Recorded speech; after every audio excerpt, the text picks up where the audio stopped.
Hey guys, what's up? It's Jason from the Brass Brigade. Hope you're doing well. So I wanted to do a quick video on the new J-Kal Slim. So this is basically like the old J-Kals I used to do, but in a much more slim EDC size. I also wanted to point out some things that I'm doing differently. And then this was the mini J-Kal. Obviously these aren't finished, but so regular, mini, right? This is the J-Kal Slim. It's right in between those two sizes in a much more compact EDC size. This one I'm also using thinner blade stock at I believe 0.156.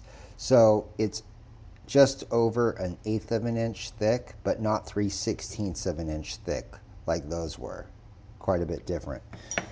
Another thing, the refinement on these new EDC J-Kals is much more dialed in, meaning I'm just taking a lot more time just doing those, fine details, like from the chamfers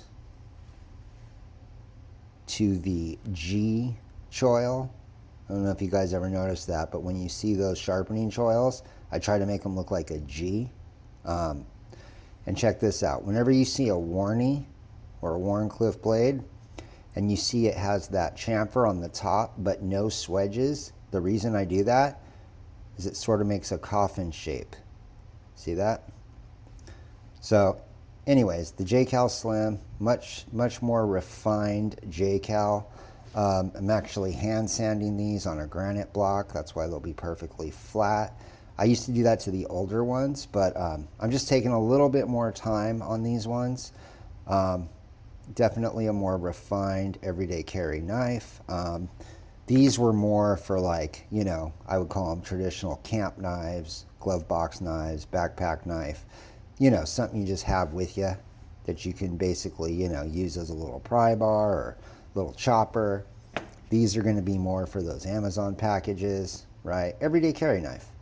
And the way I'm going to do the Kydex on these is going to be something similar to the way I did this Kydex, but it's going to be slimmer. I'm actually getting clips that are about half the width of these so that they just take up less space in your pocket. So anyways, yeah, this is going to be the new J-Kal Slim. G-choil, refinement. Oh, all the edges are also knocked down. I hand sand all the edges so they look like they're hard 90s, but they're not. And that's about it, guys. Have a great weekend. Happy Friday. Yeah.